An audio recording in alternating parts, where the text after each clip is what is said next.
What is up, everybody? So today we have the Volvo S60 T8 plug-in hybrid R design. Now there's actually one trim level above this. This is not the most loaded out Volvo S60 you can get. That's gonna go to the Polestar Engineered. Now I've actually reviewed the wagon version of that, but personally I would buy this over the Polestar Engineered, and I have many reasons for that. But in this video, I'm gonna go in depth with this car. We're gonna check out every detail from the exterior, the interior, obviously take it for a drive. We're gonna see what it looks like at night, and we're just gonna have a good time. So let's go ahead and jump into it.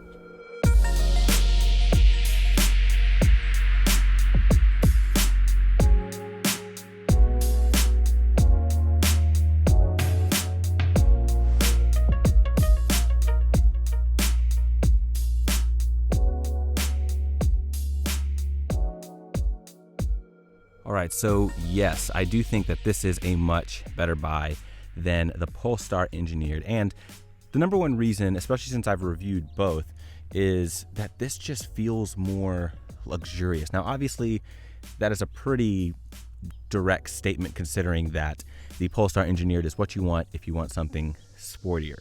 However, it is by far an M3 competitor in the Polestar Engineered edition. It's nowhere close. So it's either you go for a vehicle that is sort of confused in what it wants to be, or you go for something like this, which feels more luxurious. And once we get into the driving portion, I'll explain that more. But then there's also the price. This is around mid $50,000, whereas the Polestar Engineered is low $60,000, maybe a little bit higher depending on your dealership and if they're willing to give it to you for below sticker, at sticker, or even above sticker, I wouldn't doubt.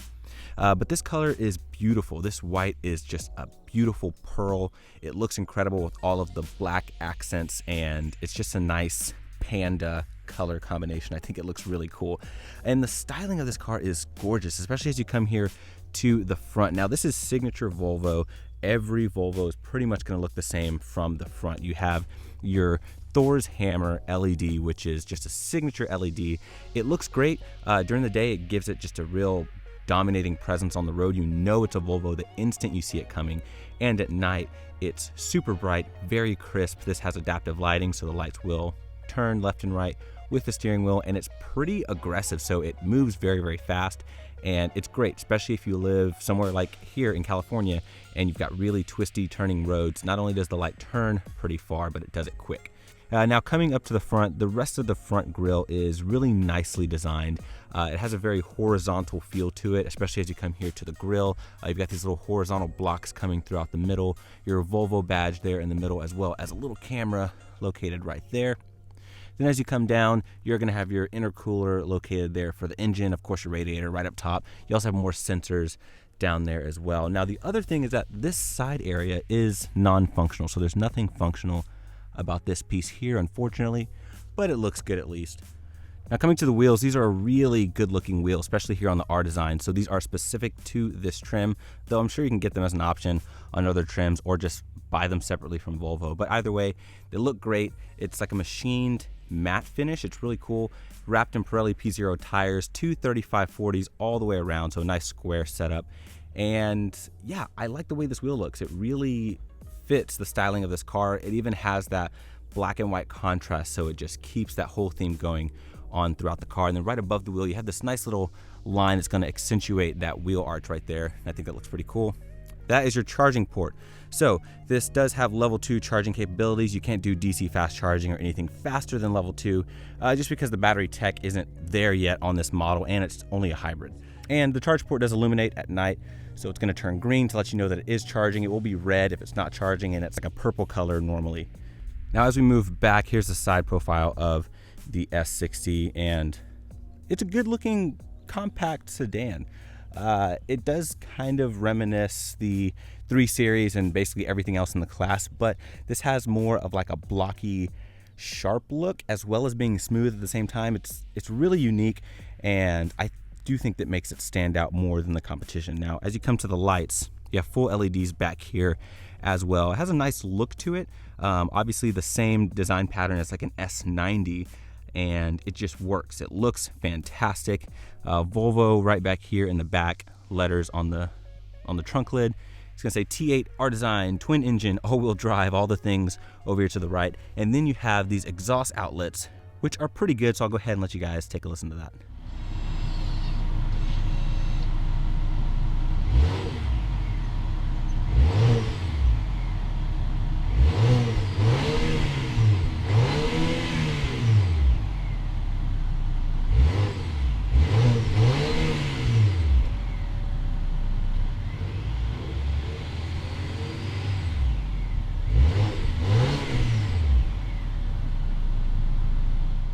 All right, you guys, so here's your key for the Volvo S60. Really nice key design. You've got your buttons there on the side. You have your lock up top, your unlock underneath that, and then you're gonna have your trunk release right there at the bottom. And it's all wrapped in leather. It's very high quality key. Panic is gonna be right over here.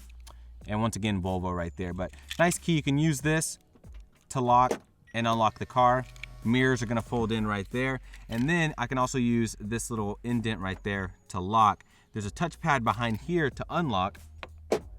And then the last way you can get in is going to be by using the Volvo app. So once you get the app, you can use that to lock and unlock your vehicle, and you can do lots of other things in there as well. But let's go ahead and check out the inside.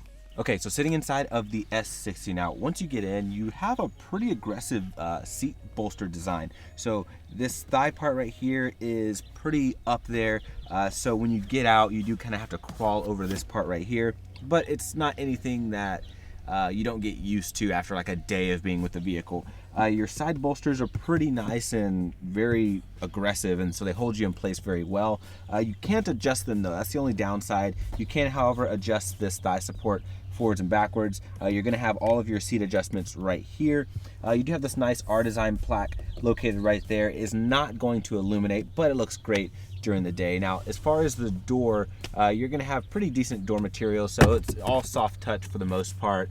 Your Bowers & Wilkins sound system, a pretty nice handle here, 2 memory seats, and then of course all your window controls, mirror controls. You press both of these buttons simultaneously to fold the mirrors in, and then a decent amount of cubby space right back here. Now, as far as the seating position, it's pretty good. The seats are very comfortable, and that's one thing Volvo is known for very comfortable seats. The steering wheel is pretty nice, and I've got a nice view over the hood. Now, as far as getting in, it's actually not as low as it looks, so getting in naturally, you don't have to duck your head or anything like that. Especially with me being 6 feet tall, it's not that big of an issue. But let's go ahead and check out the rest of the interior. All right, so getting inside of the S60, you know, there's the door there, the seats without me in them.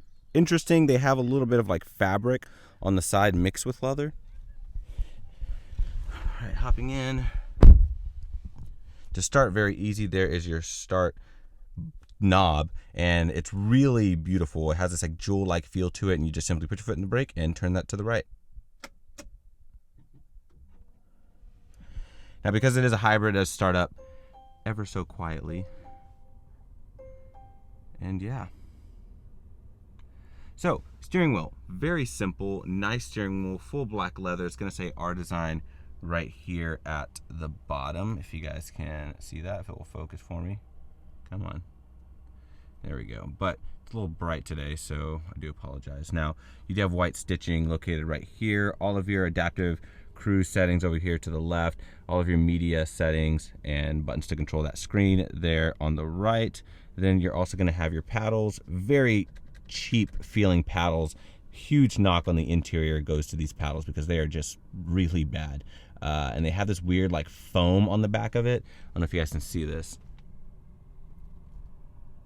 but it's very button-like, and I do not like it at all.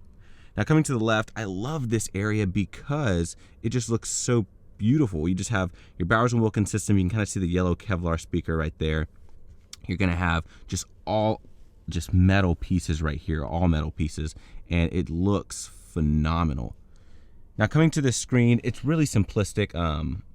So there is your hybrid system over there to the right. And if you change to, like, let's say power mode, then that system changes. But once you go back to pure or hybrid, it goes back to that screen right there.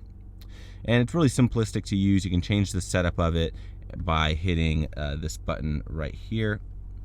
and you can go through, change that. I'm sorry, that button is actually to adjust all this. To change the screen, you'd have to go here, and you can adjust the way the dials look and everything like that. But it's pretty simplistic. I honestly wish Volvo would go ahead and just update it, because I think it does need to be updated. It has a ton of glare to it. You guys can see that right now, and that's the most frustrating part, especially if you're driving home and you've got the sun behind you. You just get nothing but glare. It's horrible. Now coming up, you are going to have a leather wrap dash with some stitching there. You have a head-up display, which looks really nice, very crisp.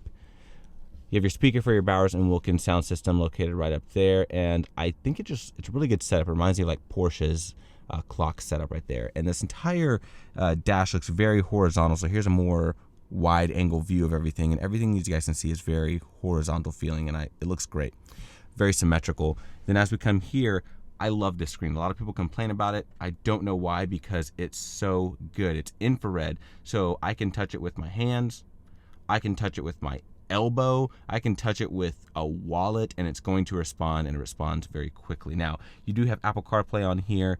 It doesn't take up the full screen, which more people complain about as well, but the benefit to that is you don't have to hit the button to get out of Apple CarPlay to go through and use the native system to, like, let's say, adjust your settings, adjust your sound settings, do whatever you want to do. And speaking of sound settings, I'm going to attempt to show you guys how great this Bowers & Wilkins sound system is. Okay everyone, so I'm going to attempt to show you how good this sound system is, because this is my favorite sound system of basically any car I've reviewed, including Mercedes-Benz Burmeister. So I just want to show you guys just how good this is, and if you love sound, if you love really being able to have control over your EQ settings, you're gonna love this. So I'm using a non-copyrighted song to test this out. It has a lot of little noises in the background, so it can really bring out that clarity, and it's got a decent amount of bass, so you can hear that as well, and it's very balanced, and there's like kind of a lot of things going on. So anyways, I'm gonna start off in studio settings. So studio is very simple, driver, all, or rear, and it's basically optimized to sound like you're in a studio. So if I start this,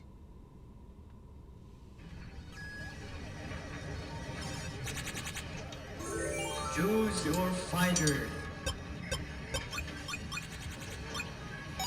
Lightning inspired.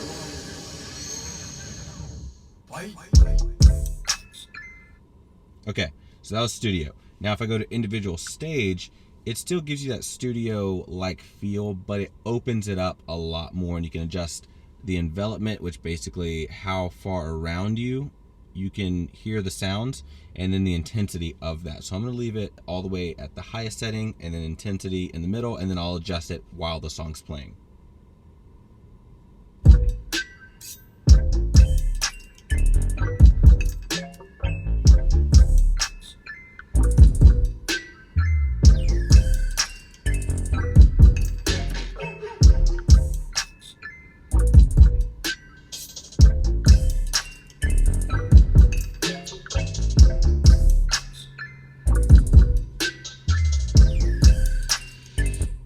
Okay, so I'm gonna play that part again, but this time I'm gonna play it on the concert hall, which is supposed to imitate the Gothenburg concert hall, and that's really gonna sound super, super open, almost like it's echoing.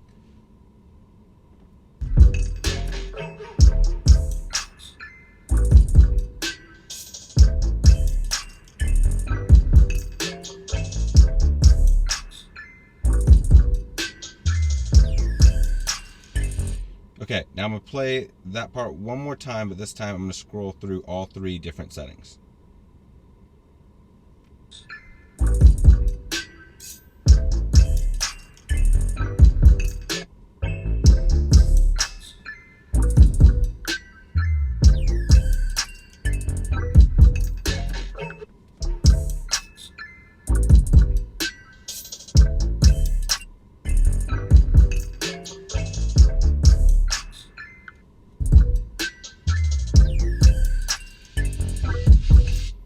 Okay, so that's just half of the equation.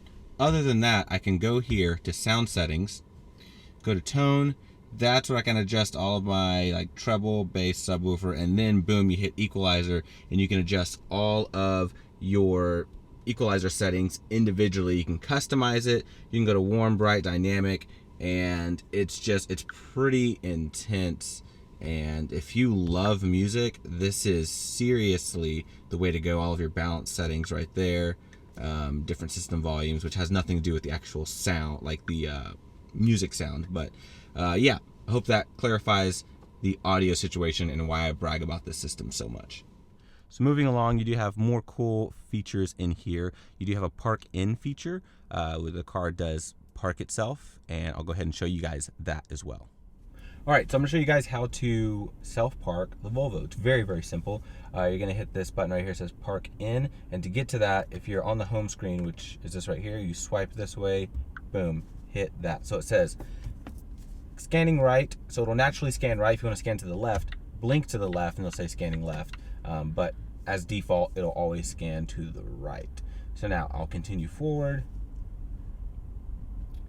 until it tries to find a spot. Okay, so slot found, tells me to stop, and I can pick parallel parking or perpendicular. I'm on perpendicular, so throw it into reverse. And now I'm controlling the brake and the gas, and the steering wheel is moving around. It's doing its thing. And I can make it go as fast or as slow as I want, so that's the advantage of being in control. Okay, so now in drive, steering wheel's moving, doing its thing. I'm slowly letting off the brake. There we go, now it says go in reverse. And once you get comfortable with the system, you can do it by yourself and it'll go a lot quicker. But obviously, since I'm just showing this as an example, boom. There you go, so perfectly parked. And just to show you guys, let me see how it did. Ugh.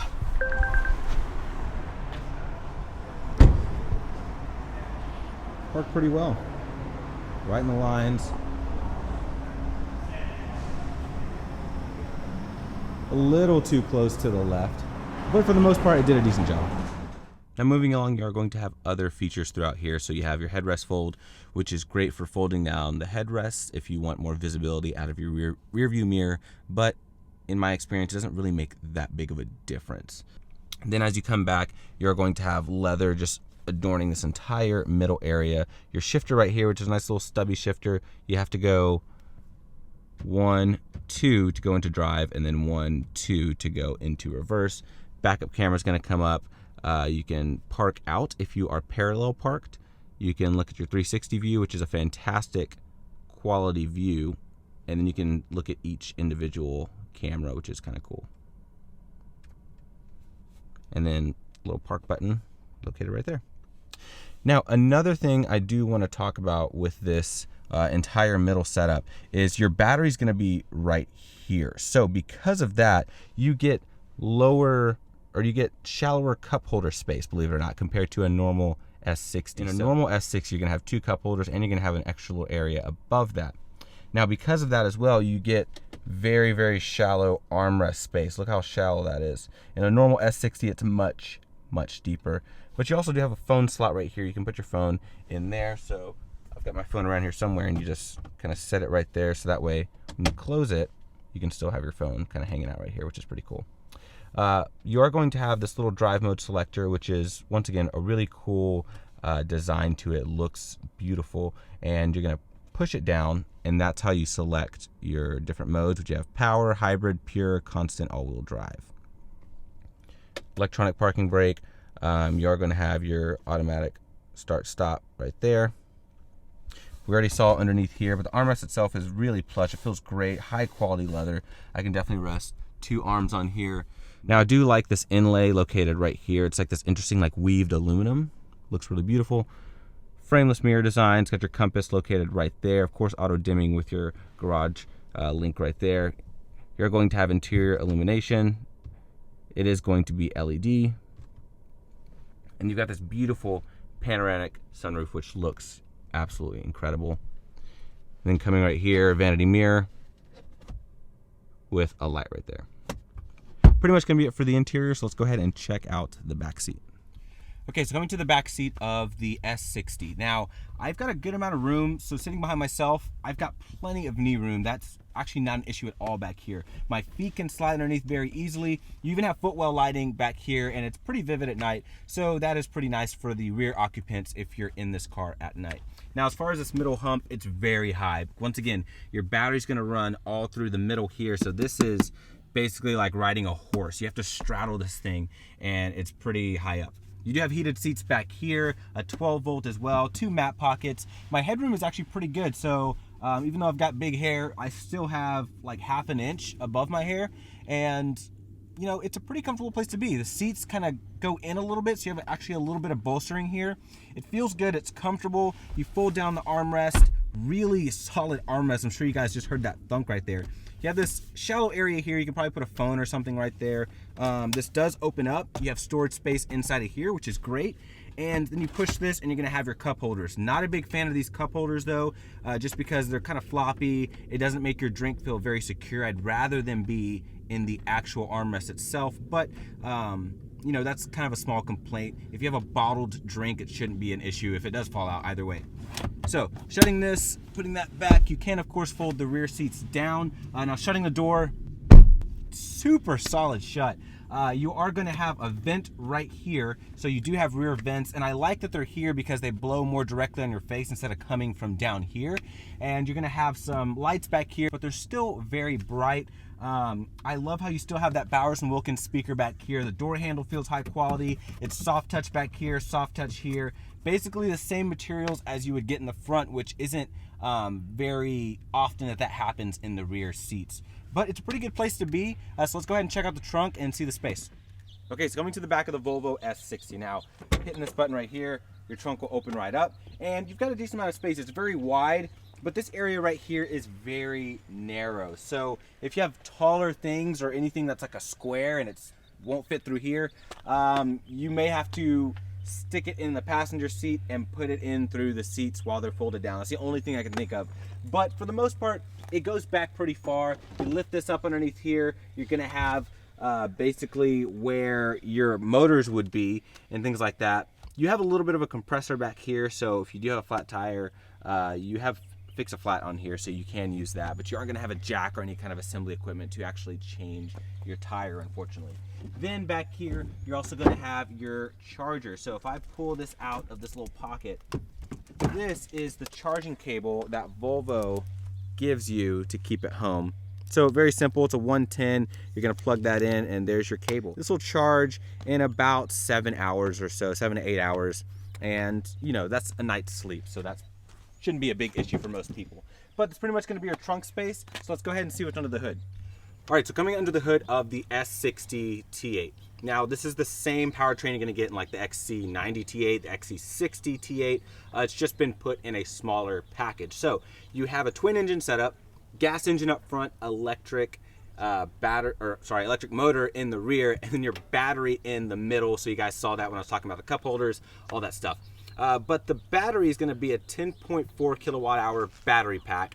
And that's going to give you about 22 miles of electric driving alone. But in combined total, it's going to make 400 horsepower, 472 pound-feet of torque, going through an 8-speed automatic, and that is going to make it all-wheel drive, because once again, this is going to be powering the front wheels, the electric motor is going to be powering the rear wheels. But it's not as simple as that, because it's not 400 horsepower as you would know it from like let's say an M4 or something like that.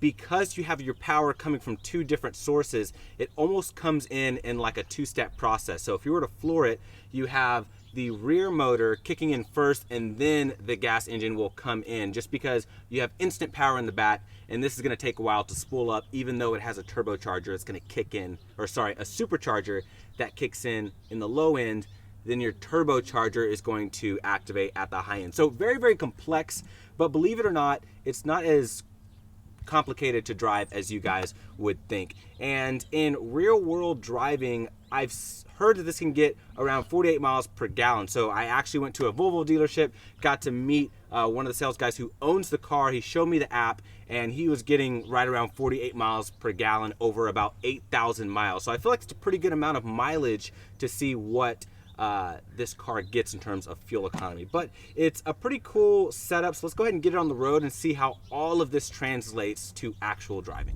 All right, everyone, so I'm driving the Volvo S60 T8 plug-in hybrid R design. Now, getting on it a little bit. Woo, this thing has some kick to it. It's quick. And you know what? From a stop, it's not incredibly impressive. I mean, it'll do, I believe, like 4.6, 4.7 to 60. I've gotten right around that. But the more impressive part is once you're driving like you are right now and then you get on it. I think the thing I like about this better than the Polestar Engineered is the ride. This rides a lot smoother. It's more comfortable, it's very fluid, it just flows very well. And this is easily in a different league of livability compared to the Polestar Engineered. Now, it's great if you love that really rough, sporty feel. It's fantastic. I love the steering feel in the Polestar Engineered. It is a good car, so don't think that I'm saying that it's a bad car, because it's definitely not. I really enjoyed my time with it. However, I think that because that car doesn't offer a significant performance improvement over this, that I say just get this. It's not like you're buying an M4, it's not like you're buying an M3, it's not even like you're buying like an RS type vehicle. You're buying this car with better suspension, you know, slightly differently tuned steering rack, and 15 more horsepower. So it's not that big of a difference. Now, as far as answering your questions as to whether or not this feels complex to drive, whether you feel everything working, because I mean, there's a lot going on here. So if all of that complexity translates to driving, then it would just be a busy experience, and it's not. So I'm pleased to say it's not. The only time you notice that quote unquote busyness is when you're just like putting around town. And the only reason for that is because you feel the electric motor kick in first. So you, boom, right off the line, you have that instant electric torque. And then you hear the supercharger. Immediately after the supercharger, you start hearing all the whooshing from the turbocharger. And 60. So it's not bad. It's definitely pretty quick. And it's, for most people, this will be more than adequate in terms of power. Okay, so this does have cruise control. You have your pilot assist, which is great. So it's kind of Volvo's form of, you know, steering assist. And it's really good. It actually keeps you in the lines very well. Now, I don't recommend you taking your hands off of the steering wheel. That's not what this is for. I'm just doing it so you guys can see how well the system works. So we've got these dotted lines coming up here. So I'm gonna take my hands off right now. And this is an exit lane. So I'm gonna see if it starts to veer right or if it'll keep straight. And it kept straight. Now, it will tell me to apply steering every now and then. So that's what I just did. And we have a curve coming up right here, and it's taking it pretty well. What do you guys say we do a launch from a stop? So I'm gonna throw it in sport mode. We're gonna see who's gonna win this traffic light Grand Prix right now. Okay, so I've got it in power mode, traction's off. Ooh. It gets up. I even got a little wheel spin right there. That was interesting. So impressive because this car is a pig. This car weighs well over 5,000 pounds. It's so heavy. It's about as heavy as like a Tesla Model 3. And the ironic part is that car is probably just as fast, if not faster, than this. But this, like I said, it just rides with such a grace, and it's just so beautifully balanced. It really is a joy to drive. I think my only complaint with the driving experience is this steering. It's very, very numb. It's just a very precise, fast system that has no feel to it. So now, as far as who would buy this car, well, if you don't want the run-of-the-mill 3 Series, Mercedes-Benz C-Class, Audi A4, Lexus IS, this is a really good option. I think of two cars when I think of people who want to be different in the luxury category. There's Tesla, which that's just, it's just its own category. So I'm not even going to include it in here, because if you want a Tesla, 90% of the time, if you're even looking at it in comparison to other vehicles, you're going to go with the Tesla. But if you're not considering a Tesla, people usually go for this or like a Jaguar XC. Now, having filmed the Jaguar XC P300 about a month or two ago, I would get this over that car all day long. I loved that vehicle. It handled really well. I just didn't like the powertrain. I didn't like the infotainment. This infotainment is miles better, and this just has much more power than that vehicle. It comes on faster, and it just feels better than the Jaguar. It feels just as luxurious. Everything feels just as high quality. The only thing in here that's significantly lower quality than that Jaguar are these really horrible paddle shifters. Other than that, this thing is incredible quality. It's super solid, and I really think that if you are even slightly considering this car, take it for a test drive. You will be thoroughly impressed. Okay, so to end the video, you guys, I think the T8 R Design is a better car than the Polestar Engineered. I think that it fits the Volvo luxury essence a little bit better, and I think that because you're saving money on this, and it's just a better everyday vehicle. You know, with that Polestar Engineered, it had a hard suspension, but it's also not hard enough to justify the lack of performance compared to like an M3 or things like that. I think this is the best S60 that money can buy. So save your money on the Polestar Engineered. Get this, because this is an absolutely incredible vehicle. Comment below. Let me know what you guys think. Would you take this over a Polestar Engineered? Would you still get a Polestar Engineered? Would you go somewhere different? Would you get a hybrid 3 Series? Would you get something else? Let me know. And if you guys like cars, be sure to subscribe. Be sure to check out the merchandise, and I'll see you guys in the next review.